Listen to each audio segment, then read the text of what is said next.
In this video, we're going to go through two more examples of calculations involving solutions and solution concentrations. And so this one, out of your notes, involves an aqueous solution called PBS, phosphate buffered saline, which is used for storage of living cells in biological research. Now, one of its ingredients is 10 millimolar sodium monohydrogen phosphate. The question is, what is the concentration in parts per million? Now, when we do conversions of this kind, where we are being asked to do some kind of conversion from one concentration unit to another, it's important to know what your units are, because that'll really help things as far as getting this to go the way that we want it to go. So keep in mind, molarity is moles of the solute divided by liters of solution. Now, parts per million, we talked about in terms of that mass ratio, grams of solute per grams of solution times a million. But there's another version of this formula that can be useful to us. In aqueous solution, parts per million is often also referred to, not by this definition, but by an alternative definition that's actually a lot easier to use. Milligrams of solute, which would be the sodium hydrogen phosphate, divided by liters of aqueous solution. And the reason why this one's particularly favored for aqueous solutions is because the density of water is 1. And if we are dealing with something in parts per million that does not have a significantly large concentration, then there's a good chance that the mass of solution would be basically a kilogram. And that would give us our parts per million. Milligrams per kilogram would be parts per million. So what we can see out of this is that our liters of solution is common in both. And so all we really need to do is convert the moles, or in this case millimoles, of sodium monohydrogen phosphate into milligrams of the substance. And so if I start from that spot, 10.0 millimoles of my solute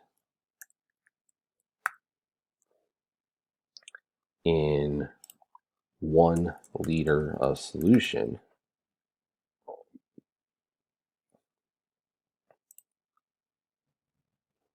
my next step would be to convert the millimoles into regular moles. And so milli means 1,000. So 1,000 millimoles in every 1 mole of the solute.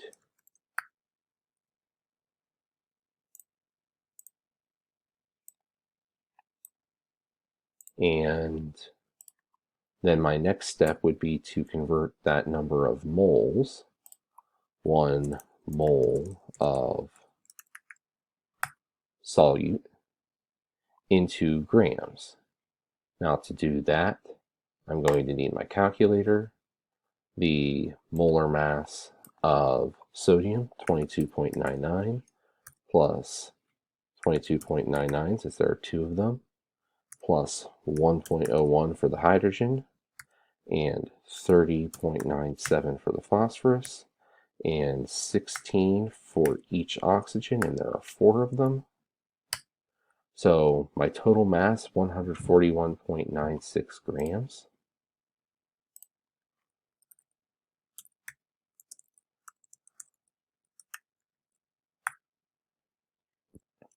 And then my last step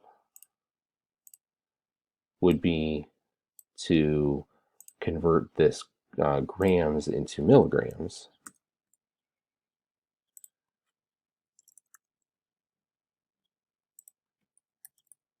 There are 1,000 milligrams in a gram, just like there were in the previous time we did this. And so before I move on, I should notice that there's 1,000 in my numerator and 1,000 in my denominator because I had to go out of milli initially, and then I'm going back into milli at the end. So I can actually cancel out these 1,000s. That'll make my calculation a little bit easier here at the end. I have 10.0 multiplied by 141.96, and I'm dividing everything else by 1 here. So to 3 significant figures, I have 1,420 milligrams of our solute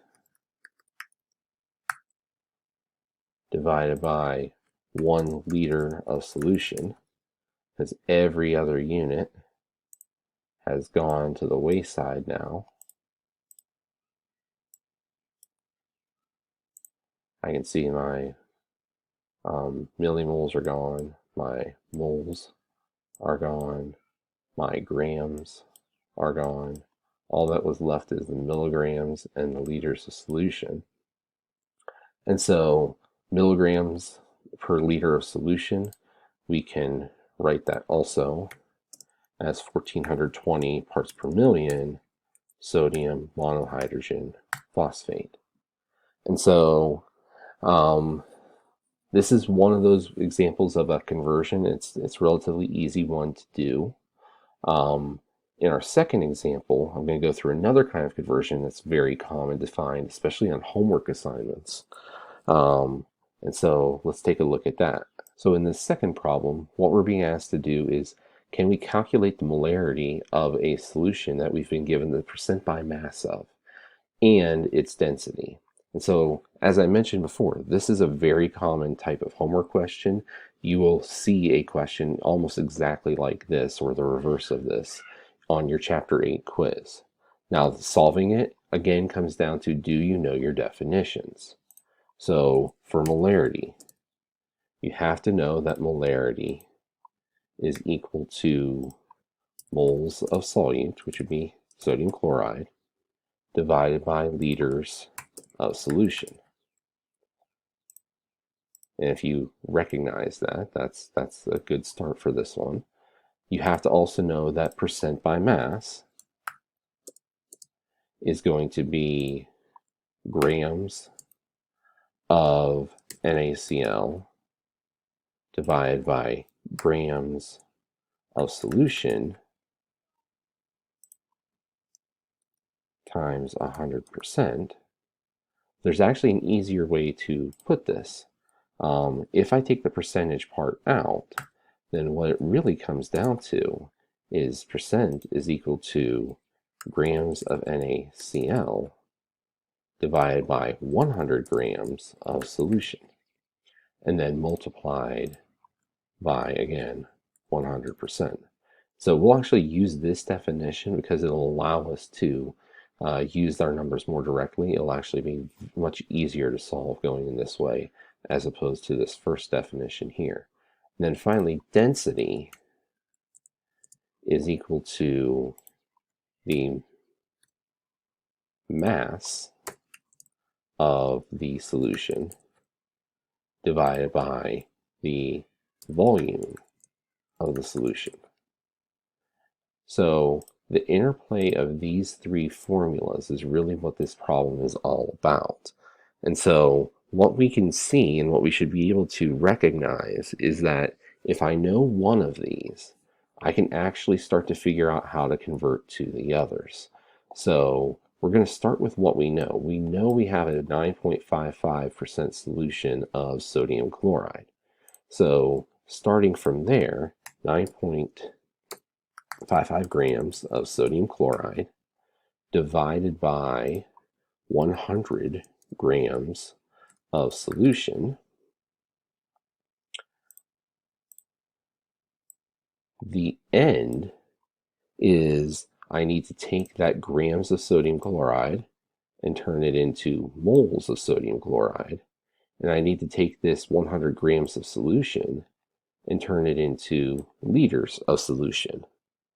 Now, turning the grams into moles, that's easy. That's something we've been doing for a couple of weeks now. I just need the molar mass. Molar mass of sodium chloride, I have 22.99 for sodium and 35.45 for chloride, 58.44 grams of sodium chloride in every mole of sodium chloride. So we've taken care of the first part. We've gone ahead and we've gotten rid of our grams. We've converted into moles, which is what we wanted in the first place. Now the second one's a little bit less intuitive, but if we take advantage of the fact that we have a density here, remember density allows us to take solutions and go between masses of solutions and volumes of solution. And so this is actually rather elegant and simple as well, where I have grams in my denominator, so I want grams in my numerator. 1.06 grams of solution is equivalent to 1 milliliter of solution. That's by definition of the density and the value that we're given for it. And so the last piece of the puzzle here is I'm able to get rid of my grams of solution. I now have milliliters of solution. I don't want milliliters, I want liters. So the last piece of this puzzle is to take those milliliters of solution and turn them into liters, and that's just a simple metric conversion. Now I have milliliters of solution is gone. I have liters of solution left over, which is what I wanted. And so all the units are now canceled other than the ones that I was looking for in the first place. So I do my calculation, 9.55 multiplied by 1.06 multiplied by 1000 divided by 100 divided by 58.44 to 3 significant figures. I get a solution that is 1.73 molar NaCl. So, like I said, this is going to be something you will find. You're going to see a version of this problem on your Chapter 8 quiz. There's a good chance you'll also see a version of this or some other kind of intersolution conversion on your third exam. Don't be surprised when they show up, but understand that if you know your definitions, it's not that difficult to make the conversions happen and to use those definitions to your ultimate advantage in doing some really simple dimensional analysis conversions to solve the problem at hand. That's all for this video. Have a good afternoon.